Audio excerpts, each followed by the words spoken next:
সকালে উঠে হোটেলের ছাদ থেকে আমরা জয়সলমীর ফোর্টের কিছু ছবি তুলে নিলাম, বেরিয়ে পড়লাম আজকের ট্যুরে। Good morning. আমরা এখন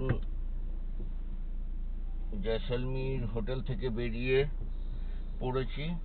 আজকে মোটামুটি ওই ফোর্ট দেখে যোধপুর যাব। এখন যাচ্ছি গাদিসার লেক। কালকে রাতে গেছিলাম, লাইট শোটা দেখেছি। আজকে একবার দিনের আলোতে একটুখানি দেখে নিয়ে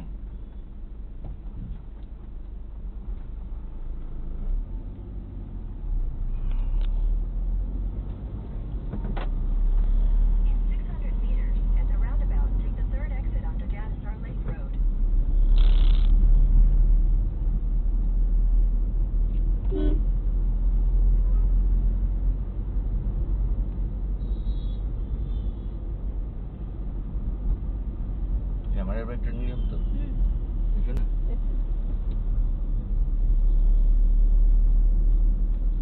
আর ছোট ব্যাগটাও নিয়েছি। এটা দেখতে তুমি নিয়ে বেরিয়েছো।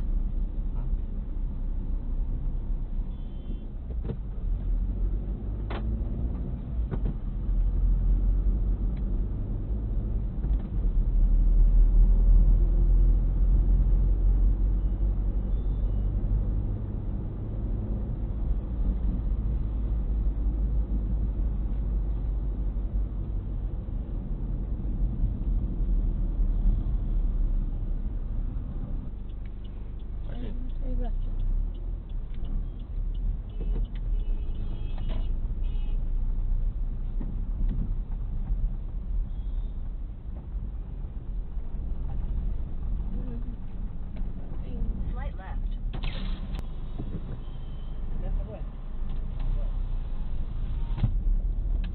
গরুকে খেতে দেওয়ার জন্য এরা।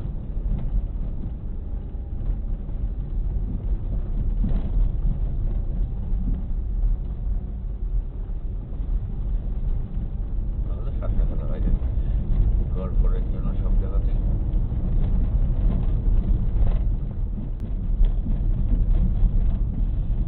এখানেও রাখতে পারবো দাঁড়িয়ে। ওই যে ওপরে দেখছিলাম না কালকে।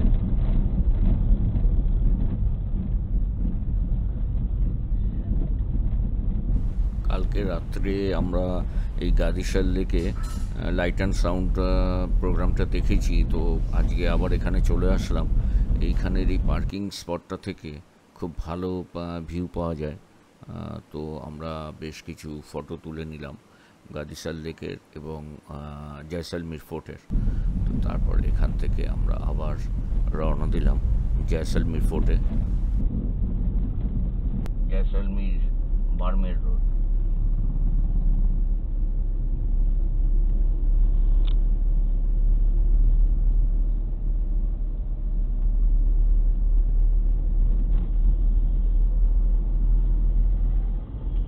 শহর ঝামেলা হওয়ার আগে আমরা যাতে দেখে বেরিয়ে যেতে পারি।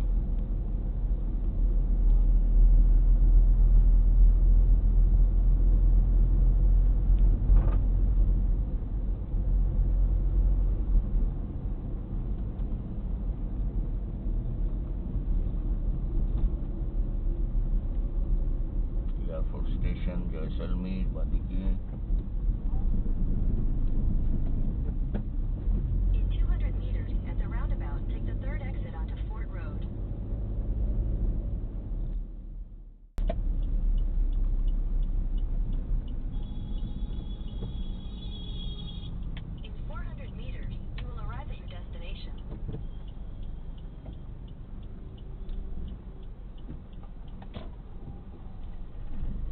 আমরা চলে এসেছি পোর্টের রাস্তায়।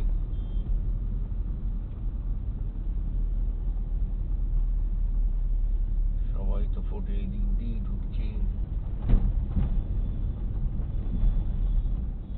আমরা সোজা একবার ঘুরে এসে দেখি, চক্কর কাটবো।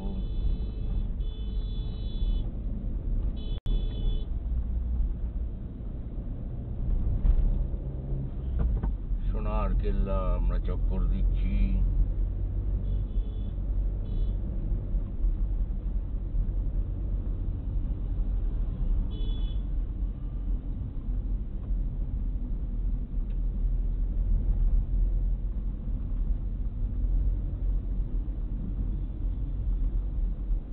চারিদিক দিয়ে একবার দেখে নি।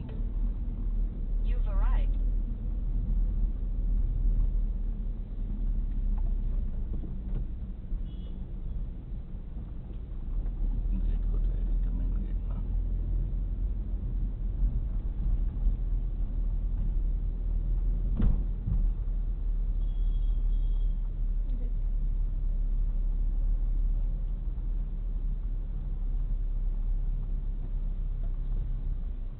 চার पहिया বাহন নিষেধ।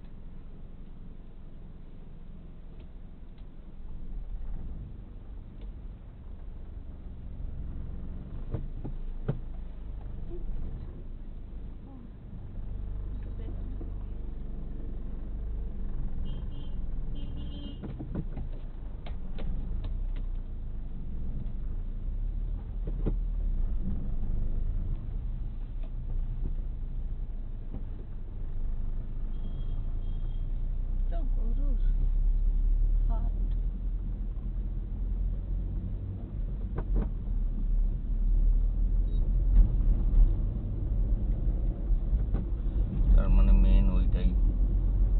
আমরা যেটা এটা পিছন দিকটা,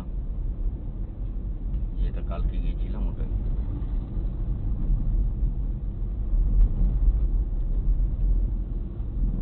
জানি না গাড়ি কত দূরে রাখতে হবে কি রাখতে, এগুলো ওদের পার্কিং এ নেই ওই জন্য।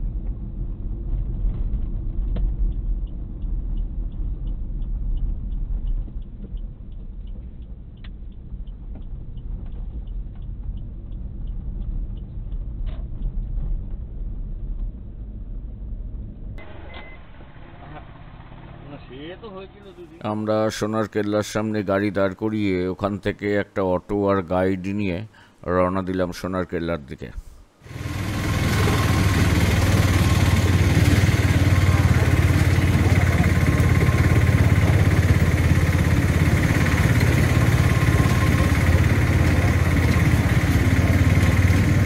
এটা কি গেট?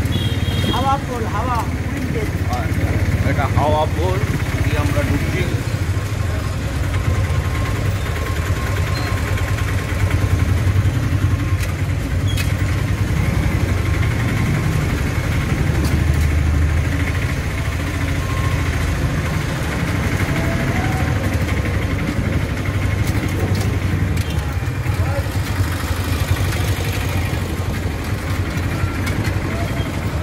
আমার নাম সূর্য। আপনারা যে কেল্লার মধ্যে বেড়াতে এসছে, এই কেল্লাটার অরিজিনাল নাম হলো ত্রিকুটগড়। ত্রিকুটগড় কেন বলতো? কেল্লা একটা পাহাড়ের ওপরে তৈরি, পাহাড়ের 3টে করে ত্রিকুট পাহাড়, এই জন্য এটার নাম ছিল ত্রিকুটগড়। পরে সত্যজিৎ রায় এটার নাম দিয়েছে সোনার কেল্লা। সোনার কেল্লা নামে একটা বাংলা বইয়ের মধ্যে শুটিং করেছিল, তবে থেকে এটার নাম চেঞ্জ হয়। কেল্লা বানিয়েছিল জয়সেল রাজা। 865 বছর প্রাচীন কেল্লা, রাজস্থানের সেকেন্ড ওল্ডেস্ট লিভিং ফোর্ট। প্রথম লিভিং ফোর্টের নাম হলো চিত্তরগড়, সেকেন্ড লিভিং ফোর্টের নাম হলো জয়সলমের কেল্লা। লিভিং কেন বলা হয়? কারণ জয়সলমের বলতে এই কেল্লাটা একসময় রিয়েল জয়সলমেরের ইনক্লুড ছিল, বাইরে কিছু ছিল না। তো রাজা, প্রজা, সেনা, সৈনিক সবাই মিলেমিশে এর মধ্যেই থাকতো, তাদের বংশ পরম্পরা এখনও থাকছে, এই জন্য এটাকে লিভিং ফোর্ট বলা হয়। তো রাজস্থানের সেকেন্ড ওল্ডেস্ট লিভিং ফোর্ট। কেল্লার আসা আর যাওয়ার একটাই রাস্তা, যেই পথ দিয়ে আসবেন ওই পথ দিয়ে আবার বেরিয়ে যেতে হবে। 4টে গেট রয়েছে। প্রথম গেটের নাম আখে পোল, সেকেন্ড গেটের নাম সুরজ পোল, থার্ড গেটের নাম গণেশ পোল, লাস্ট গেটের নাম হাওয়া পোল। কেল্লার 4টে গেট পেরিয়ে কেল্লার মধ্যে এসে গেছি। এইটা কেল্লার মেন চক, এটাকে দশেরা চক বলা হয়। প্রাচীন সময় জয়সলমেরে দুটো বিখ্যাত মেলা হতো, একটা দশেরা, একটা গম্বর। তো দশেরা মেলা এই চকটার মধ্যে হতো, এই জন্য চকের নাম দিয়েছে দশেরা চক। যখন মেলা হতো তো রাজামশাই মেলা দেখার জন্য এই সাদা চেয়ারটা এসে বসতো। হোয়াইট মার্বেল সিংহাসনে রাজা বসতো, সেখানে পাথরের টুকরোটার মধ্যে মন্ত্রী বসতো, সিঁড়িতে সোলজার, সৈনিক, সেনা, নিচে যারা গান বাজনা করতো মিউজিশিয়ানরা, সামনে চামুন্ডা মাতা মন্দির রয়েছে। এর আগে পাঁঠা মহিষের বলি দেওয়া হতো। 1971 পরে এই পরম্পরা বন্ধ হয়ে যায়। যাওয়ার আগে যে অরেঞ্জ কালারের হাতের ছাপ রয়েছে, এগুলো সত্যি হ্যান্ডপ্রিন্ট। এই কেল্লার মধ্যে দুবার যুদ্ধ হয়েছে। প্রথম যুদ্ধ আলাউদ্দিন খিলজি করে, সেকেন্ড মোহাম্মদ বিন তুগলক করে। 1294-তে যখন প্রথম যুদ্ধ হয়, আলাউদ্দিন খিলজির সেনা যুদ্ধ করতে আসে, তখন এখানকার রাজা ছিল মূলরাজ সিংজি। তো মূলরাজ সিংজি নিজে রণময়দানে যুদ্ধ করতে যায় সেনার সঙ্গে, সেখানে শত্রুপক্ষ হত্যা করে। সেই ডেড বডিটা নিয়ে আসে সিংহাসনের পেছনের স্থান সতী স্থান, ওখানে চন্দন কাঠে চিতা বানিয়ে সেই চিতার উপরে রানীকে বসিয়ে দেয়। সে ডেড বডির সঙ্গে জ্যান্ত রানী জ্বলে পুড়ে ছাই হয়ে যায়, এটাকে সতীদাহ প্রথা বলে। এই 17টা রানী সতী হয়েছিল ওই সময়, তাদের হাতের ছাপ রয়েছে। কেল্লাটা বানিয়েছিল রাজপুত রাজা, এটা জাতি হিসাবে ছিল রাজপুত, বংশধর হিসাবে ছিল চন্দ্রবংশী। আজ থেকে 2500 বছর আগে ভারতের উত্তর এবং পশ্চিম প্রান্তে এই চন্দ্রবংশীর বংশধররা 9টা রাজধানী জয় করেছিল। তো প্রথম রাজধানীর নাম হলো কাশী মথুরা, শেষ আর লাস্ট রাজপুতানা রাজধানীর নাম হলো জয়সলমের কেল্লা। এটাই রাজপুতানা 9 নম্বর এবং অন্তিম রাজধানী ছিল, যেখানে রাজপুত রাজারা 850 বছর ধরে রাজত্ব করেছে, ফের বাইরে চলে গেছে। এই কেল্লার বর্তমান রাজা রয়েছে, বর্তমান রাজার নাম হলো মহারাবল চেতন রাজ সিংজি। এই কেল্লার 44তম বংশধর চলছে। এই কেল্লার বিশেষতা, পুরো কেল্লা শুকনো বানানো, না চুনা না সিমেন্ট না জল। 865 বছর আগে চুনা সিমেন্টের ইউজ ছিল না। কেল্লা মরুভূমিতে তৈরি, জলের অভাব। ইন্টারলক কিভাবে করেছে, তো এই দেওয়ালগুলোতে দেখুন একটা লম্বা পাথর, তার নিচে 2-3টে ছোট পাথর। এই লম্বা পাথরের 4টে কোণে 4টে ঢিপি করেছে, নিচের অংশতে গর্ত কেটে ওই ঢিপিটা গর্তের মধ্যে বসিয়ে দিয়েছে। তাহলে একটা লম্বা পাথর 3টে পাথরকে মজবুত করেছে। এটাকে বলা হয় ইন্টারলক খিলন সিস্টেম। এইভাবে পুরো খিলন সিস্টেমের তৈরি, চুনা সিমেন্ট জল কিছু নেই, ড্রাই। 5 কিলোমিটার পাহাড়ের উপরে তৈরি। এটা ছিল রাজাদের অস্তাবল, হাতি ঘোড়া উট বাঁধা থাকতো ভেতরে। এটা ছিল কোর্ট, যখন ফয়সালা শোনাতো তখন তারা ড্রেন সিস্টেম থেকে তো জলের পাইপ লাইন, পাথর দিয়ে তৈরি পাইপ লাইন, আর ছাদগুলো সব কাঠ দিয়ে তৈরি। কাঠ মরুভূমিতে ইউজ করা হয় টেম্পারেচার কন্ট্রোলের জন্য। শীতের সময় রুমকে গরম আর গরমের সময় ঠান্ডা করে রাখে। জয়সলমেরের মোস্টলি আর্কিটেকচার খুব famous.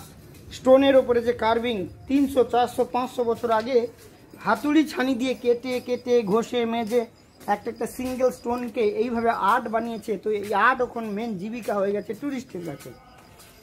Art very famous in Jaisalmer, হাতের কাজ। যাকে দিয়েছে তার বংশ পরম্পরা থেকেছে। যখন একটা পরিবার থেকে 2টো হয়েছে, 3টে হয়েছে, তখন আস্তে আস্তে সেই পরিবার আলাদা হয়ে গিয়ে বাইরে ঘর বানাতে বানাতে সিটি হয়ে গেছে। এই কামান এসছে পরে। প্রথম যুদ্ধ হয়েছিল আলাউদ্দিন খিলজির সেনার সঙ্গে 1294-তে। তো 14 শতাব্দীর পরে বাবর ইন্ডিয়াতে আসে, পরে কামান বন্দুক হয়। যখন যুদ্ধ হয়েছিল তখন এই কামান বন্দুক ছিল না। তো রাজাদের মেন হাতিয়ার ছিল এই গোল গোল বলগুলো, মেন স্টোন বলস, যেগুলো মেন অস্ত্র ছিল। যখন চারিদিক থেকে শত্রুপক্ষ ছুটে আসছে তো 4টে গেট বন্ধ করে দিত। গেট বন্ধ করে দেওয়ার পরে গেট এত মজবুত হতো যে ভাঙতে পারতো না।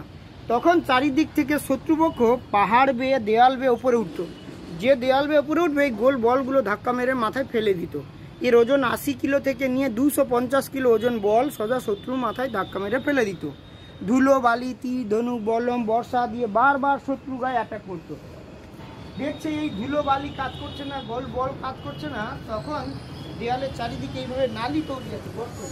এই গর্তের মধ্যে থেকে গরম জল আর তেল করে ছেড়ে যাওয়া হতো। তেল আর জল যখন গড়িয়ে পড়তো সব শত্রু স্লিপ করে পড়ে যেত। সেই যুদ্ধের প্ল্যানিং সেইভাবে আলাউদ্দিন খিলজির সঙ্গে 8 মাস ধরে যুদ্ধ করেছিল।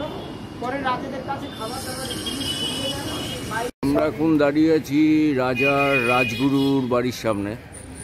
রাজাভিষেক থেকে শুরু করে সবই উনি করতেন, ওনার বংশধর এখন এখানে রয়েছেন। ছিল ই করে লাস্টে সিন কান্নাকাটি সিন ছিল। তখন গুন্ডাটা ওর কাছে আসার চেষ্টা করছে, মৌটটা এখানে আটকে দিয়েছে। মৌটটা গুন্ডাটাকে খবরাচ্ছে, আসতে দিচ্ছে না। তখন ও ভয় পেয়ে নিজের জ্যাকেট থেকে পিস্তলটা বের করে মৌকে মারতে চাইছে। পেছন থেকে মুকুল ছুটে আসছে, ওকে মেরো না, ওকে মেরো না, দুষ্টু লোক বলে হাতটা উঁচু করে দেয়, ফায়ারটা হয়ে যায়। যখন দেখছে এ তো সোনা নেই, সোনার কেল্লা বলতে সোনাও কিছু নেই, হলদে পাথরকে সোনা ভেবেছে, সোনার মতো চকচক করে, এই জন্য সোনার কেল্লা ভেবেছে।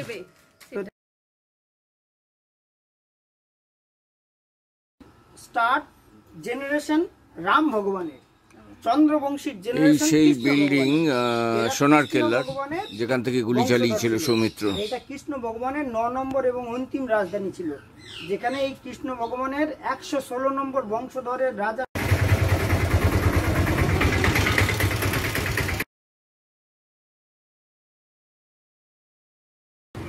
আর এই একমাত্র জলকূপ এই পাহাড়ের মধ্যে জলের সুরক্ষিত জায়গা ছিল, তাছাড়া কোথাও জল ছিল না এই আশেপাশে। এই জন্য রাজা জয়সেলকে বলেছিল তুই এই পাহাড়ের ওপরে যা, এখানে জলকূপ আছে, কৃষ্ণ ভগবান নিজের সুদর্শন চক্র দিয়ে বানিয়েছিল, সে তার তীর দিয়ে মেরে ওটাকে বানিয়েছে। সেখানে জলের ব্যবস্থা আছে, তুই নিজের রাজধানী বানাবি যা, তখনই এসে বানিয়েছিল। এটাকে মাইন্ডে রেখে জয়সেল বললো, বিজয় আমার ছোট ভাই, আমি একে দিলাম, আমি নিজের রাজধানী বানাবো। তখনই সে খুঁজতে খুঁজতে খুঁজতে খুঁজতে ওই ঈশাল নামক ঋষিমণির কাছে এলো, আর উনি ওই পাহাড়টাকে বললো যে এই পাহাড়ে যা, এই জায়গায় ত্রিকুট পাহাড় আছে, সেখানে তোর রাজধানী বানাবি, তুই সুরক্ষিত থাকবি, কিন্তু তোর 3বার যুদ্ধ করতে হবে তোকে, তবে গিয়ে তোর সুরক্ষিত হবে।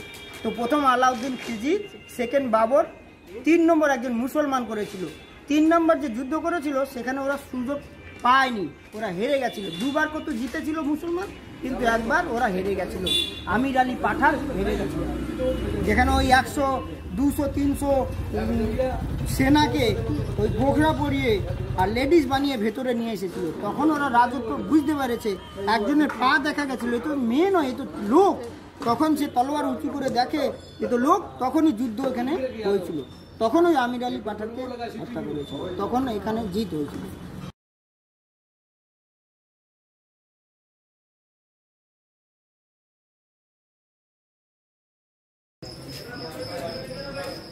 बुद्ध भगवान आज ध्यान राख्दो, पछि चर्चा गर्छौँ આપણે।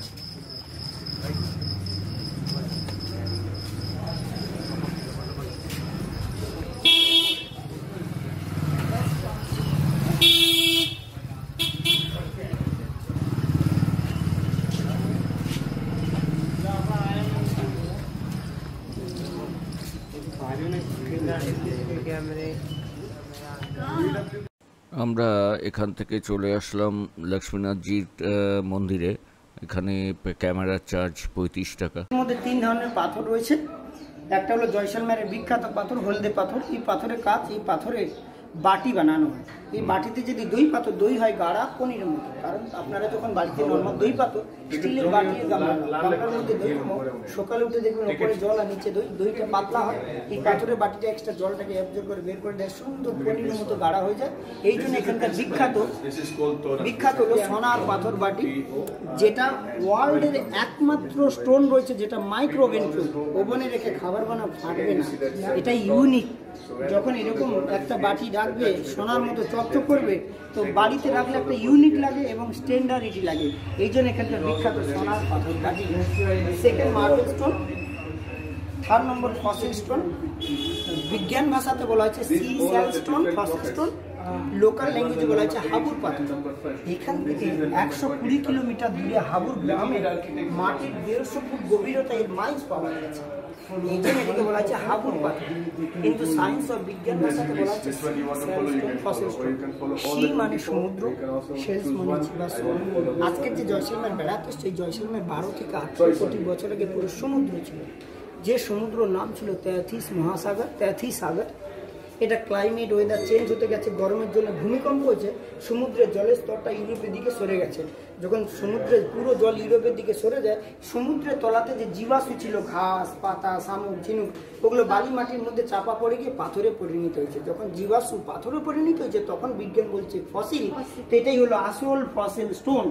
পুরো ওয়ার্ল্ড ঘুরে নাও, এই স্টোনের মাইন্স এখান থেকে 120 কিলোমিটার দূরে মাটির 150 ফুট গভীরতায় পাওয়া গেছে। তো এখানে একজন বিজ্ঞানী এসেছিল যার নাম ছিল অজগর আলী গিল। উনি এই পাথরটা নিয়ে রিসার্চ করে, বলছে কি এই পাথরের টুকরো যদি দুধ গরম করে দুধের মধ্যে ছেড়ে দাও, দুধ দই হয়ে যায়, না টক লাগে না দই লাগে।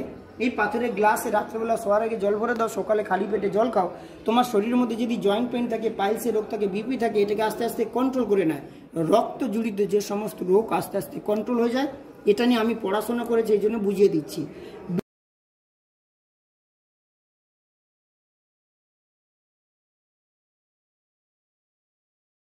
একটা থেকে একটা লক করে দিয়েছে, ওপর থেকে খুলুন, ডিজাইন ব্লক হিসাবে বেরিয়ে যাবে, কোনো জায়গায় ভাঙবে না, খুলে নিয়ে অন্য জায়গায় বানিয়ে নিতে পারবে।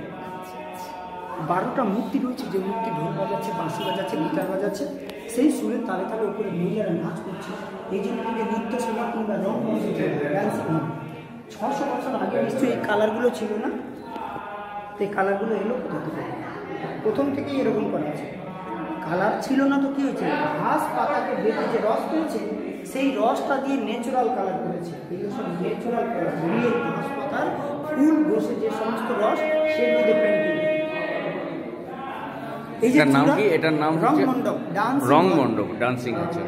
12টা মূর্তি ঢোল বাজাচ্ছে, মাসা দিচ্ছে, সেই তালে নৃত্য করছে, এই জন্য রং মণ্ডপ নৃত্য শোনা। এই চূড়াটা একটা পাথরের উপরে তৈরি, 1 সিঙ্গল স্টোনের উপরে পুরো মাইন্সটা তৈরি। এটা তাছাড়া টুকরো হিসাবে জয়েন করা আছে।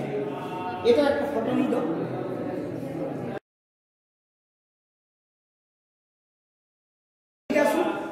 লাগছে এই বডিটা এদিক থেকে জোড়া, এই বডিটা এদিক থেকে জোড়া, জোড়া কোনোটা নয়, একটা পাথরকে কেটে অদ্ভুত আর্কিটেকচার বানিয়েছে। তো একটা সিঙ্গল স্টোন, খুব সুন্দর মাথাটা।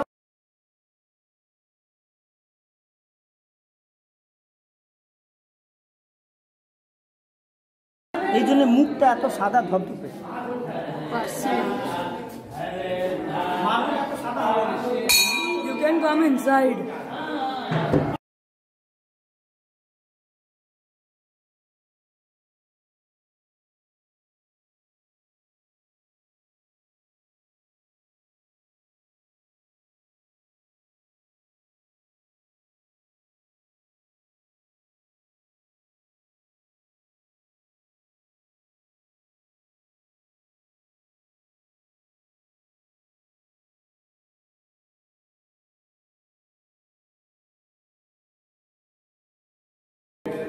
যেটা 5টা ধাতু দিয়ে বানিয়েছে, পঞ্চধাতু, সোনা, রূপ, পিতল, তামা, কাঁসা, পঞ্চধাতুর মূর্তি রয়েছে। প্রত্যেকটা ভগবানের মুখ কিন্তু একই ধরনের, সিমিলার। তো ভগবানকে চিনবে কি করে? এত নম্বর তীর্থঙ্কর এই ভগবানের নাম। তো ভগবানের প্রত্যেকটা নিচে একটা করে সিম্বল দেওয়া রয়েছে। যার নিচে হরিণে শান্তিনাথ, যার নিচে চাঁদ সে চন্দ্রাবুজি, যার নিচে বাঘ সে ওদের 24 নম্বর তীর্থঙ্কর মহাবীর স্বামী, যে ঋষভদেব প্রথম তীর্থঙ্কর, তার নিচে মহিষ। এইভাবে প্রত্যেকটা ভগবানের নিচে একটা করে সিম্বল আঁকা আছে। ওই সিম্বল দেখে বুঝে নিত এটা আমার এত নম্বর ভগবান। এই নাম, এই নামগুলো পরে লেখা হয়েছে। পার্শ্বনাথ, পরেশনাথ, কলকাতায় রয়েছে পরেশনাথ মন্দির, এটাই হলো পরেশনাথ, পার্শ্বনাথ। 23তম তীর্থঙ্কর।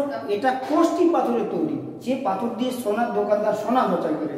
সোনায় ঘষলে বোঝা যায় এটা আসল কি নকল, সে অরিজিনাল কোষ্টি পাথরের প্রতিরূপ।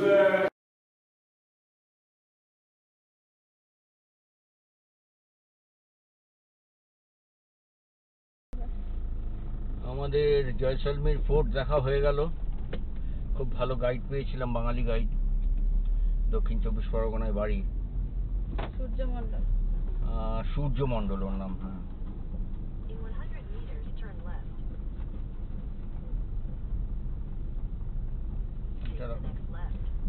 টিকিটটা পার্কিংয়েরটা কোথায়? আমরা জয়সলমীর ফোর্ট দেখে বাইরে বেরিয়ে ব্রেকফাস্ট করে নিলাম।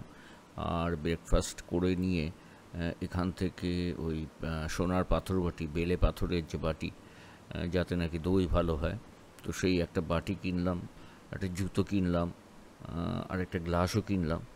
তো এসব কিনে আমরা এখন বেরিয়ে পড়লাম আমাদের পরের গন্তব্যস্থলের দিকে।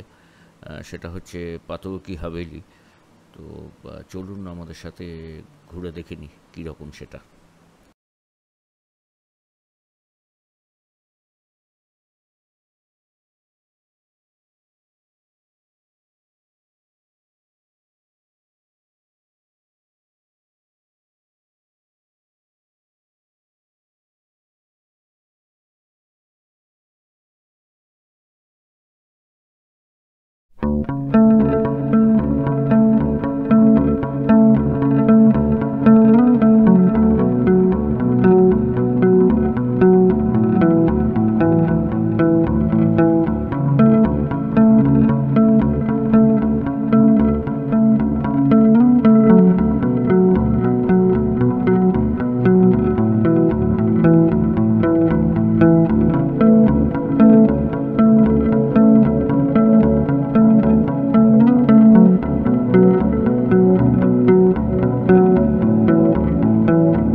যোধপুর, এত ফাঁকা রাস্তায় এত যদি স্পিড লিমিট থাকে, আমাদের রাস্তার মাঝে উঠে চলেছে মুক্তি বলে।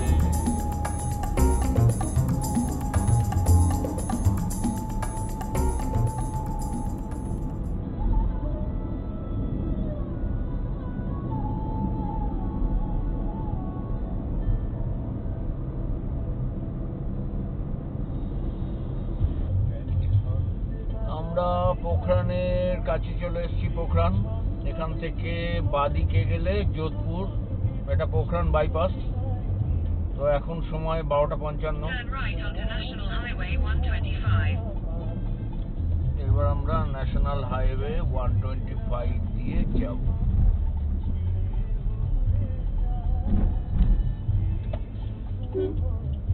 সোজা চলে গেল, এটা তো আমরা আসার সময় এসেছিলাম জয়পুরের দিকে, চলে গেল কি আমরা যোধপুর, পোখরান বাইপাস।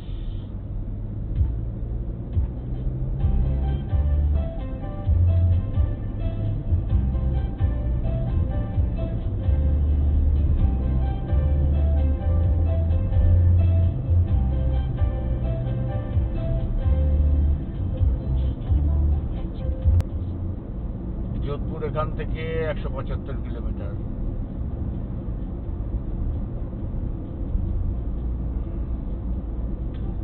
বাদিকে চলে গেল পোখরান সিটি, মানে শহরের মধ্যে।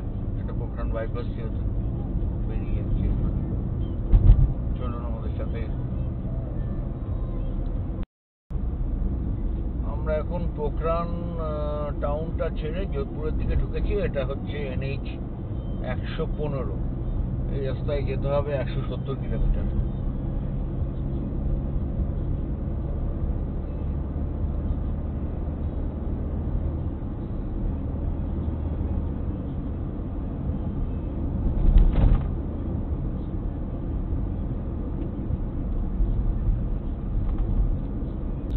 খুব সাবধানে চালাতে হচ্ছে। এটা NH 125।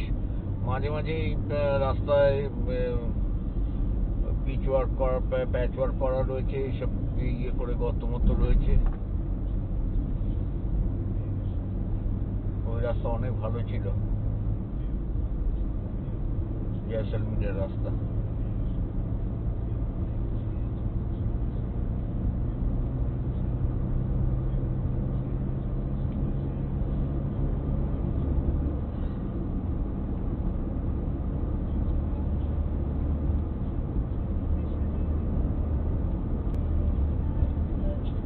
যোধপুর যাওয়ার রাস্তায় পোখরানের পরে প্রথম টোল ট্যাক্স।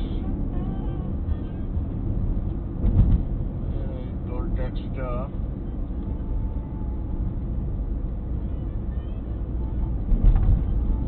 কত? মাত্র 10 টাকা।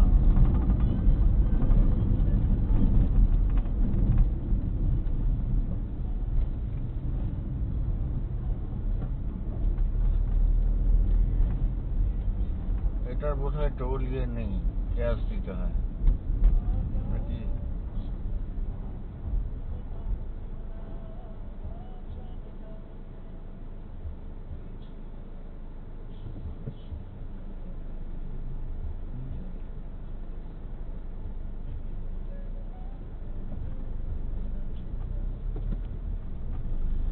নিয়েছে।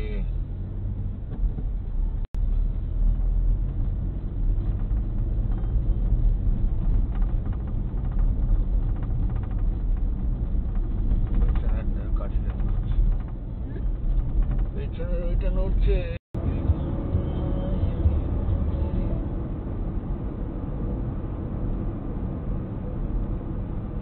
যোধপুরে যাওয়ার পথে সেকেন্ড টোল, থার্ড টোল না, third toll.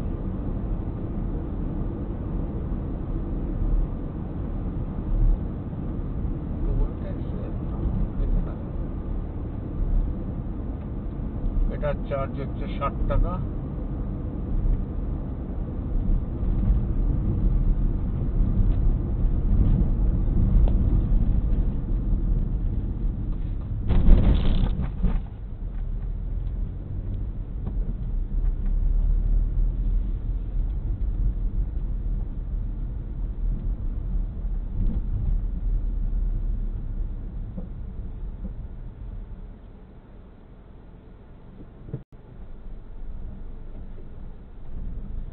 Kanori Toll Plaza.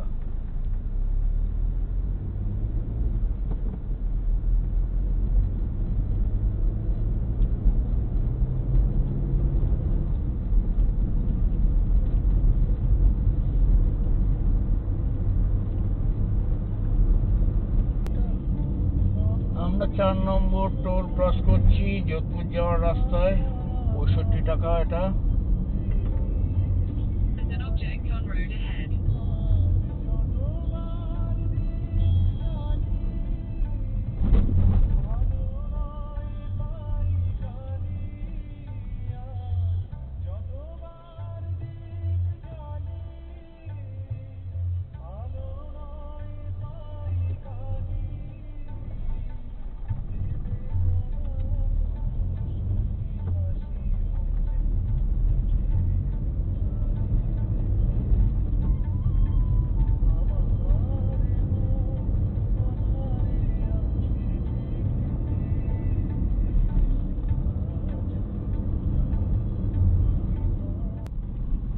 আমরা আপাতত মেহরানগড় ফোর্টের কাছে চলে এসেছি, ফোর্টের রাস্তায়। এইবার যাওয়ার চেষ্টা করব, দেখি যদি খোলা থাকে তাহলে এখনই দেখে নেওয়া যাবে, কপাল যদি ভালো থাকে অবশ্যই।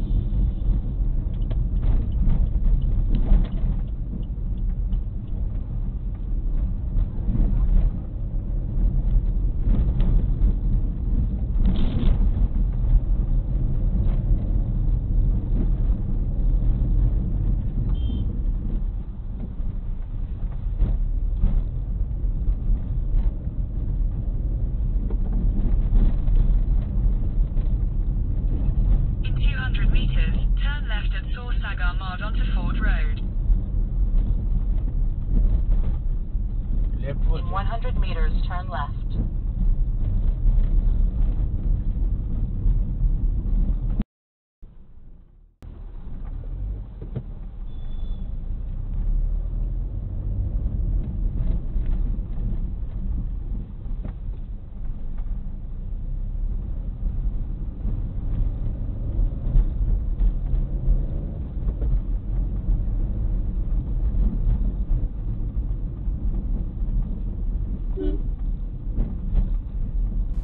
আমরা মেহরানগড় ফোর্টের রাস্তায় ঢুকে পড়েছি। রাস্তা কিন্তু খুব চওড়া নয়, তবে আমরা যারা কলকাতার অলিতে গলিতে গাড়ি চালিয়ে অভ্যস্ত আর কলকাতার ট্রাফিক জ্যামে, তাদের কাছে এগুলো কোনো ব্যাপারই নয়। তো আমরা এগিয়ে চলেছি। এখন দেখা যাক, আমাদের সামনেই মেহরানগড় ফোর্ট। তো আর কিছুটা সময় আমাদের সাথে থাকুন, আমরা পৌঁছে যাই মেহরানগড় ফোর্টে। আসুন, দেখতে থাকুন।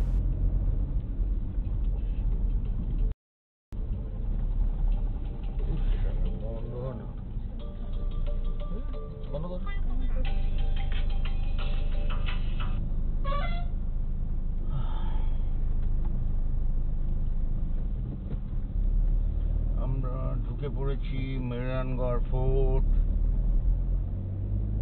এবার দেখবো পার্কিং কোথায়।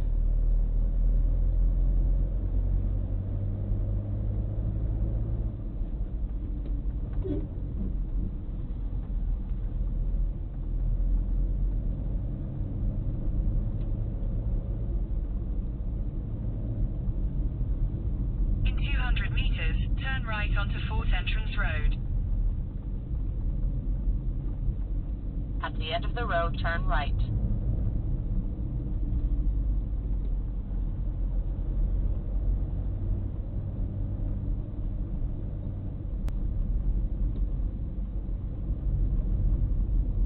Take the next right onto Fort Entrance Road. Turn right.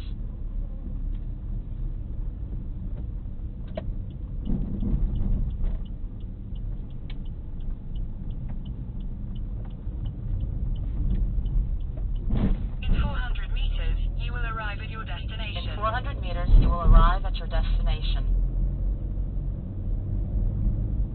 আমরা মেহরানগড় ফোর্টে চলে এসেছি। এটা বোধহয় মেন পার্কিং, না? মনে হচ্ছে এখানে একটা গাড়ি টাড়ি ওখান দিয়ে বেরোচ্ছে। হ্যাঁ, ওখান দিয়েও বেরোচ্ছে। ভেতরে ঢুকছে।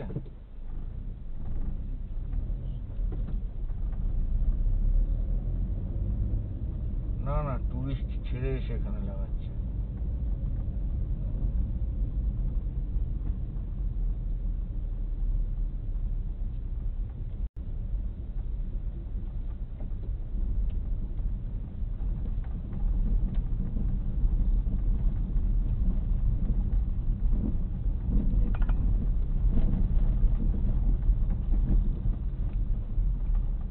In 150 meters, turn right onto Ford Road.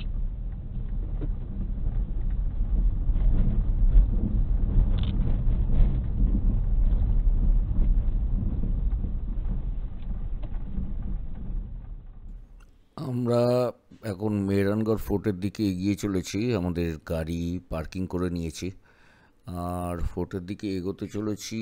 আর মনে হচ্ছে যেন অল্প একটু, কিন্তু বেশ ভালোই হাইট আছে। আর গাড়ি রেখেছি আমরা এই পেছন দিকে। সেখান থেকে আমরা আস্তে আস্তে হেঁটে উঠে আসছি। মোটামুটি ভালোই হাইট আছে। আর সামনে থেকে আমরা একটু ফটোও তুললাম, কিন্তু হেঁটেই যাচ্ছি। প্রায় ধরুন মিনিট 10 তো লাগছেই। আর যতটা মনে হচ্ছে যে সমতল, সেরকম ঠিক নয়, ভালোই উঁচু আছে। আর আমরা সমতলের লোকেদের তো একটু অসুবিধা হচ্ছেই। তো আমরা এবার মেন গেটে ওখানে চলে গেলাম। গিয়ে এখানে আমরা লাইন দেব। তার আগে চলুন আমরা ভেতরে ঢুকে যাই। এই মেন গেট দিয়ে ভেতরে আমরা ঢুকে পড়ব। তো আসুন আমাদের সাথে। মোটামুটি আমরা পৌঁছেছি এখন ওই 4টে বাজে। তো লোকজনের ভিড় ভালোই আছে। তো আমরা এই ভেতরে টিকিট কেটে লিফটের কাছে দাঁড়িয়ে আছি। লিফটের টিকিটও এর সাথে ধরাই রয়েছে। উপরে পৌঁছে গিয়ে কেন এটাকে মেহরানগড়কে বা যোধপুরকে ব্লু সিটি বলা হয়, সেটা আপনারা এই ছবিগুলো দেখলেই বুঝতে পারবেন। তো আমরা একদম লিফটে করে উপরে এসে সেখান থেকে কিছু ছবি টবি তুলে নেওয়ার চেষ্টা করছি। এই মেহরানগড় দুর্গের উচ্চতা 122 মিটার সমতল থেকে। আর এটি প্রায় 1200 হেক্টর এলাকা জুড়ে এই দুর্গটি। রাজপুত শাসক রাও যোধা এটি নির্মাণ করেন 1459 সালে। আর এখানে মোট 7টি গেট আছে। তার মধ্যে জয়পোল বানান মহারাজা মান সিং 1806 সালে। জয়পুর এবং বিকানির যে সৈন্যবাহিনী ছিল তাদের ওপরে বিজয় স্মরণে। তো আমরা মোটামুটি চারিদিক ঘুরে একটু দেখে নিলাম ওখান।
আমরা এখন চলে এসেছি হোটেল মনোরমা। হোটেল মনোরমার বিছানাটা এরকম, আর বাথরুমও মোটামুটি পরিষ্কার। এটা আমি ইচ্ছা করে নিয়েছি, আমি গাড়ি নিয়ে এসেছি বলে আমার যেটা সুবিধা সেটা হচ্ছে যে একদম হাই রোডের কাছাকাছি থাকবো। এটা ওই মেহনারগড় ফোর্টের কাছাকাছি, তো ফোর্ট থেকে নেবেই